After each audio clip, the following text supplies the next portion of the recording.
Hello, नमस्कार मैत्रिणींनो, अमिताज फॅशनमध्ये तुमचं मनापासून स्वागत आहे. आज आपण बघणार आहोत प्रिन्स कट आणि बोटनेक ब्लाउज. तर त्याची मापे ही पुढील प्रमाणे आहेत. उंची आहे 14.5 इंच, छाती आहे आपली 40ची आणि कमरघेर आहे 34चे.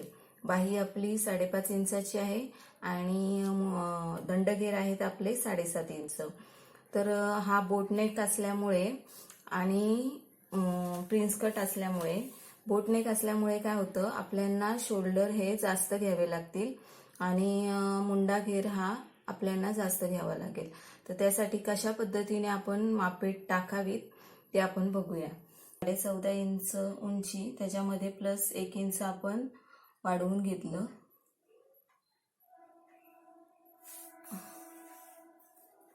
एक इंच आपण हे वाढवून घेतलं म्हणजे आपले झालेत 15.5 इंच.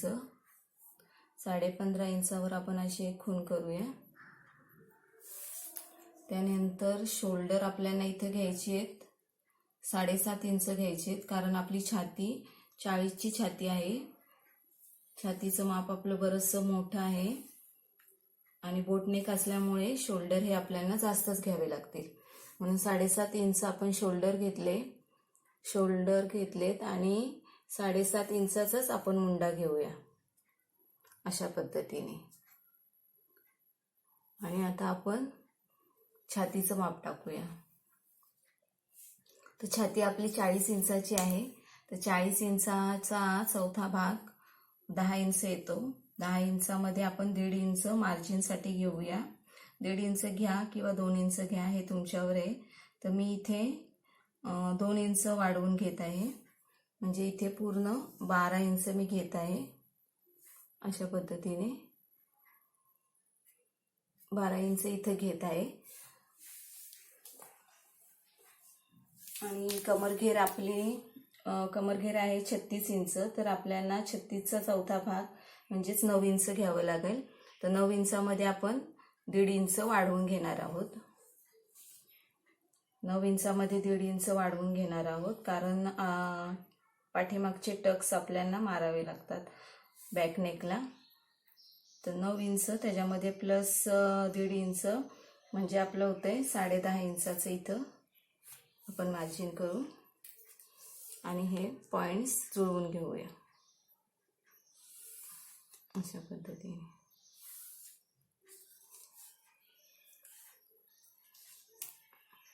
इथे आपण 1 इंच शेप देऊन घेऊया. 1 इंचावर मुंड्याला 1 ते 1.25 इंचापर्यंत आपण शेप देऊन घेऊया अशा पद्धतीने. हे झाला आपला मागचा भाग. आता आपण हा कटिंग करून घेऊया.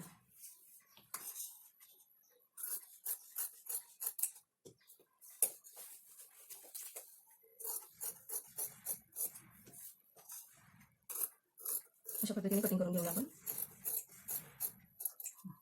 आता आपण फ्रंटची बाजू बघूया. आपण बघितलेला आहे.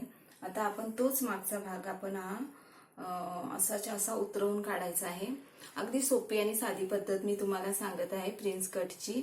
अजिबात तुम्हाला अवघड जाणार नाही शिवण्यासाठी आणि कटिंग करण्यासाठी.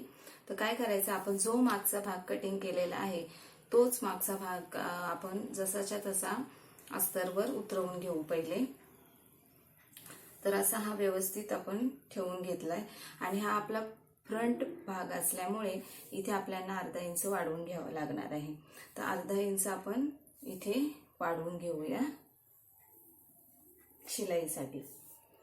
अशा पद्धतीने आपण जसंच्या तसं हे उतरवून घेऊ पहिले आणि मग मी तुम्हाला सांगते का ह्याच्यामध्ये फ्रंट साईडला मापे कशी वाढवून घ्यायची आणि का वाढवून घ्यायची. तर पहिले आपण जसं आहे तसं हे उतरवून घेतले. आता पुढचा आपला आहे बोटनेक. तर बोटनेक असल्यामुळे काय करायचं, शोल्डरला आपल्याला इथे ठेवायचंय 3 इंच. 3 इंच आपण शोल्डरला ठेवायचंय आणि गळा रुंदी आपली 4.5 इंच आहे. मला साधारणतः 3चे शोल्डर भरपूर होतात, तर 3चे शोल्डर आपण इथे ठेवलेले आहेत. आणि इथली आपली गळारुंदी आहे ते 4.5 इंच. 4.5 इंचाची गळारुंदी आहे. आणि बोटनेक हा याची उंची काही जास्त नसते, म्हणजे ती साधारण 4 ते 4.5 इंचापर्यंत आपण त्याची उंची ठेवू शकतो. तर मी इथं 4 इंचाची उंची ठेवते. अर्धा इंच इथं आपल्या शिलाईमध्ये जाणार आहे, म्हणजे ही तयार उंची आपल्याला 3.5 इंचाची भेटेल.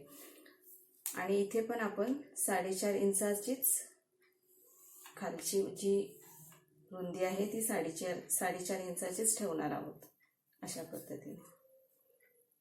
आणि हे आपण जॉईंट करून घेणार आहोत आणि ह्याला व्यवस्थित असा शेप देणार आहोत.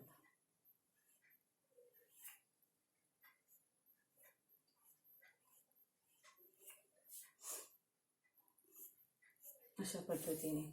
आणि हा मागचा भाग आपण उतरवून काढल्यामुळे इथं अर्धा इंच आपल्याला आतमध्ये घ्यायचंय. मुंड्यातून अर्धा इंच आपण इथे शेप देऊन घेऊया.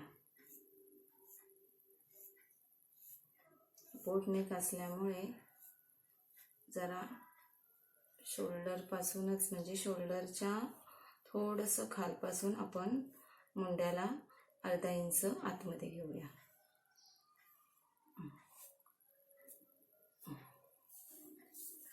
आणि इथे छातीला आपण 1 इंच वाढवून घेऊया अशा पद्धतीने. आणि कमर घेर आपला आपण 10.5 इंच घेतलेला आहे, तर 10.5 इंचामध्ये आपण अजून 1.5 इंच हे वाढवून घेऊ, कारण आपल्याला इथे फ्रंट बाजूला टक्स मारावा लागणार आहे. तर टक्स मारण्यासाठी आपलं कमरघेर कमी पडावे नाही म्हणून आपण इकडून 1.5 इंच वाढवून घेणार आहोत. आणि मग हे असं जॉईंट करून घ्यायचं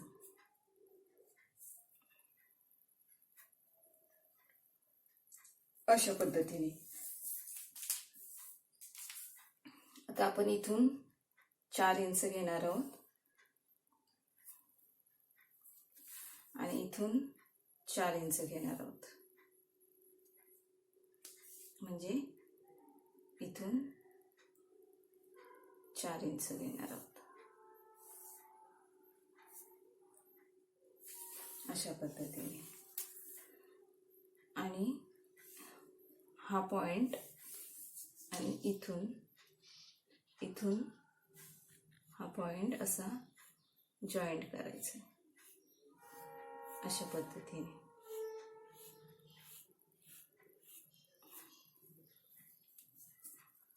आणि इकडे आपल्याला 1.5 इंच हे वाढवून घ्यायचे टक्स मारण्यासाठी.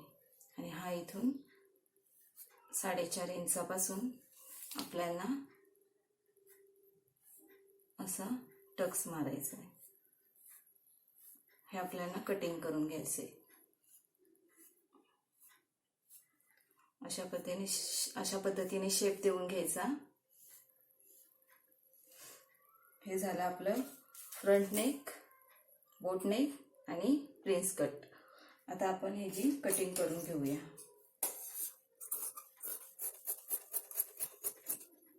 खूपच सोप्या पद्धतीने मी तुम्हाला दाखवलं आहे कटिंग, आणि कोणीही करू शकतं. ह्याच्यामध्ये काही अवघड नाहीये. नवीन शिकणाऱ्या लेडीजही लगेचच्या लगेच प्रिन्स कट करून शिवू शकतात. इतक्या साध्या पद्धतीने मी तुम्हाला प्रिन्स कट आणि बोटनेकची कटिंग दाखवलेली आहे अशा पद्धतीने. इथून आपण कटिंग करून घेऊ अशा पद्धतीने कटिंग करून घेऊ. इथून आपल्याला इथून कटिंग करून घ्यायचं आहे आणि नंतर जॉईंट करायचं आहे. गळा पण आपण कटिंग करून घेऊया अशा पद्धतीने. गळा पण आपण कटिंग करून घेऊया. ही झाली आपली प्रिन्स कटची cutting, prince cut with boatneck. चला मग आपण हा कपड्यावर उतरून घेऊया.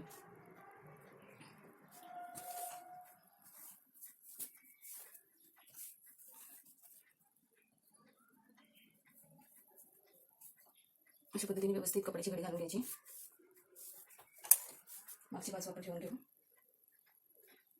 अशा पद्धतीने. पाठीमागच्या भागाचा गळा आपल्याला कटिंग करायचा आहे, तर मी तोही तुम्हाला आता दाखवत आहे कशा पद्धतीने आपण कटिंग करू.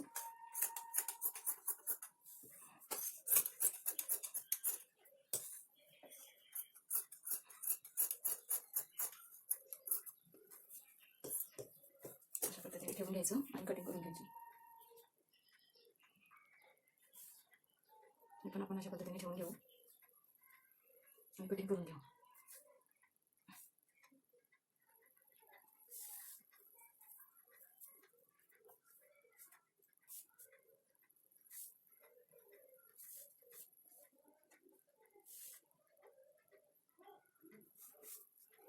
अशा पद्धतीने ठेवून घ्यायचं आहे आणि आपण कटिंग करून घेऊ.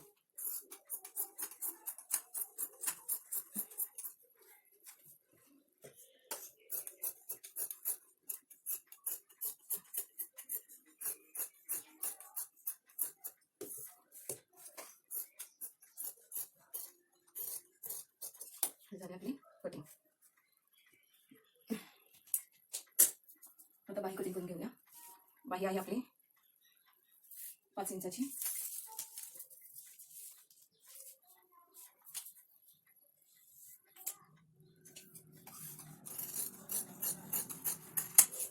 नंतर घेर आपले आहे 7.5 इंच. 7.5 इंचामध्ये 2 इंच मिळू 8.5 9.5 इंच घेऊ आपण अशा पद्धतीने. आता आपण हे कपड्यावर उतरवून घेऊ. बाहीला आपल्याला जॉईन लावावं लागणार आहे कारण कपडा आपल्याला कमी पडत आहे. इथे किनार असल्यामुळे हाच कपडा किनार असल्यामुळे आपल्याला साईडला थोडा इकडं जॉईन लावून घ्यायला लागणार आहे. ते काही एवढं दिसत नाही, ते आपल्या शिलाईमध्ये किंवा काखेच्या भागामध्ये ॲडजस्ट होऊन जातं. अशा पद्धतीने झाली आपली कटिंग. बॅक साईड, तर बॅक साईडचा गळा कटिंग करून घ्यायचा आहे आपल्याला. तर बॅक साईडचा गळा कसा कटिंग करायचा ते मी तुम्हाला दाखवते. आणि ह्या बॅक साईडला आपल्याला डिझाईन करायची आहे. तर कशा पद्धतीने डिझाईन करायचे ते मी तुम्हाला दाखवते. हा आपला एक डिझायनर ब्लाऊज आहे. तर डिझाईनसाठी आपण मापे टाकूया. तर इथे शोल्डर आपण 300 ठेवणार आहोत. 300 शोल्डर घेऊया. इथे आपल्याला पूर्ण उंची आहे ही 15.5 आहे. तर 15.5 आहे. तर इथं आपल्याला हे पाठीमागच्या साईडला हुकलूक पट्टी करायची आहे. तर इथून मी 3 इंच हे हुकलूक पट्टीसाठी सोडत आहे. म्हणजे इथून खाली आपल्याला हुक आणि लूक करायचे आहेत. कारण पुढची बाजू ही आपली प्रिन्स कट आहे आणि बोटनेक आहे. तर पुढून हा पूर्णपणे पॅक येणार आहे म्हणून मागच्या साईडला आपल्याला हुक आणि लूक पट्टी करायची आहे. तर इथून आपल्याला हुक लूक पट्टीसाठी 3 इंच मी हे सोडत आहे. आणि इथून आपल्याला मग 3 इंच सोडलं का इथून आपल्याला घ्यायचंय 4 इंच आपण घेणार आहोत. 4 इंच आपण घेणार आहोत. 4 इंचावर मी अशी एक खूण करते. इथून पण आपण 4 इंचच घेणार आहोत.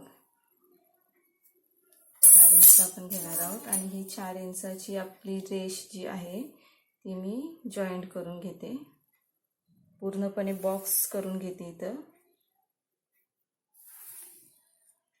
हा पूर्ण 4 इंचाचा बॉक्स आहे. इथून 4 इंच घेतले आपण. इथून 4 इंच घेतले आणि हा बॉक्स कितीचा तयार झालाय ते आपण बघू. हा बॉक्स आपल्याला मिळतोय 12.25 इंचाचा बॉक्स आहे हा आपला. तर आपल्याला इथे शोल्डरमध्ये अर्धा इंच हे आपलं जाणार आहे शिलाईमध्ये. तर इथून मी घेते 6.5 इंच घेते. इथून इथे एक आपण बॉक्स करून घेऊया अशा पद्धतीने.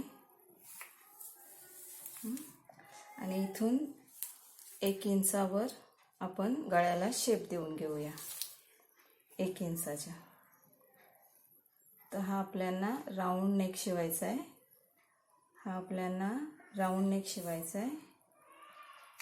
अशा पद्धतीने राऊंड शेप देऊन घ्यायचा. आणि इथून हा आपला बॉक्स जो उरतोय तोही 6 इंचाचाच आहे.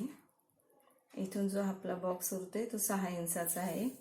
तर इथं पण आपल्याला एक गळा करायचा आहे. तर इथे पण आपल्याला एक हुक येणार आहे. तर इथं अर्धा इंचाचं मार्जिन आपण सोडूया. अर्धा इंचावर आपण खूण करूया अशा पद्धतीने. हे अर्धा इंचाचं आपण मार्जिन सोडलं आणि इथे एक शेप देऊन घेऊया. अशा पद्धतीने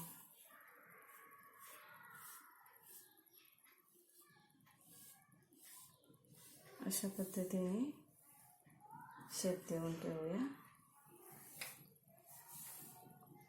हा एक डिझाईनचा गळा आहे, लेटेस्ट डिझाईन आहे ही.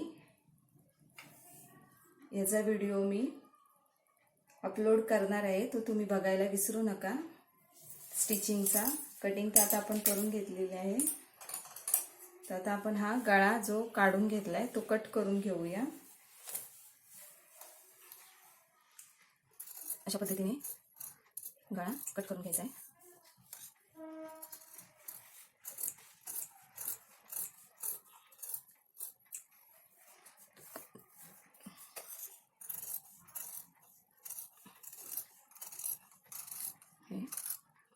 अशा पद्धतीने आपण गळा कट करून घेतलेला आहे. मी आता हे तुम्हाला ओपन करून दाखवते.